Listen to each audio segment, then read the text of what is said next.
ఈరోజు కూటమి ప్రభుత్వం ఏర్పడి సరిగ్గా 18 నెలల కాలమైంది.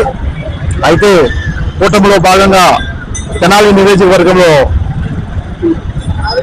జనసేన పార్టీకి టికెట్ ఇవ్వటం, మరి 85% ఉన్నటువంటి తెలుగుదేశం పార్టీ ఓటర్లందరూ కూడా కూటమి నాయకులకు, కూటమి పెద్దలకు కట్టుబడి ఆలపాటి రాజేంద్ర ప్రసాద్ గారి నేతృత్వంలో నియోజకవర్గంలో సుమారుగా 52,000 ఓట్ల మెజార్టీతో, అత్యధిక మెజారిటీతో మరి జనసేన అధ్యక్షుడు గౌరవనీయులు ప్రజలు మంత్రివర్యులు నాగేంద్ర మనోహర్ గారిని గెలిపించుకోవటం, ఈరోజు తెనాలి పట్టణాన్ని అభివృద్ధి క్రమంలో నడిపించుకోవడంలో కూడా సహాయ సహకారాలు చేస్తున్నాము.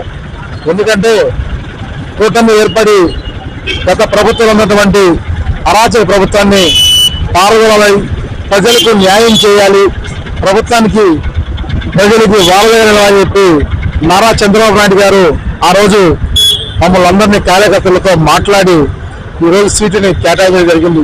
అందులో భాగంగానే మరి ఆయన గెలిపించడం కూడా జరిగింది. ఆ తర్వాత పరిణామాలు మీ అందరూ తెలుసు.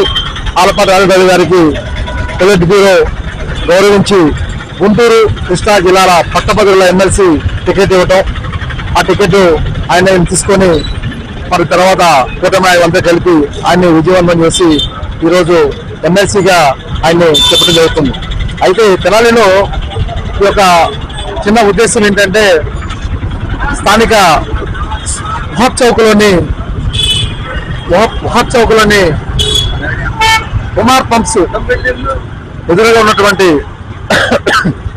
బ్యానర్ పై ఒక చిన్న బ్యానరు క్రిస్మస్, నూతన సంవత్సరం మరియు సంక్రాంతి సందర్భంగా స్థానిక కౌన్సిలర్లు అయినటువంటి పసుపేటి త్రిమూర్తి గారు, అదేవిధంగా యుగంధర్ గారు వాళ్ళు కలిసి వాళ్ళ కోడల్లో ఆయనకు శుభాకాంక్షలు తెలిపే కార్యక్రమంలో ఆ ఫ్లెక్సీని ఏర్పాటు చేసుకుంటే ఆ ఫ్లెక్సీ వారికి హక్కు జారీ చేయడం జరిగింది. అది ఎవరు జారీ చేస్తారనేటువంటిది ప్రజలే తెలుసు, అదేవిధంగా నాయకులు కూడా తెలుసు. ప్రతిపక్షమా అధికార పక్షమా తెలుసుకోవాల్సిన పరిస్థితి టీడీపీకి ప్రశాంతమైనది. అధికార పార్టీలో ఉండి కూడా ఈరోజు మనం దుర్వినియోగానికి దారవుతున్నాం. ఎందుకంటే మున్సిపాలిటీ కమిషనర్ కానివ్వండి, పోలీసు యంత్రాంగాన్ని కానివ్వండి, అధికార హక్కును సాధించడానికి మంత్రి గారు, అదేవిధంగా మంత్రి గారికి సంబంధించినటువంటి అనువర్యులు ఈ కార్యక్రమంలో పెద్ద ఎత్తున చొరవ చూపిస్తున్నారు. ఇది సరైనది కాదు.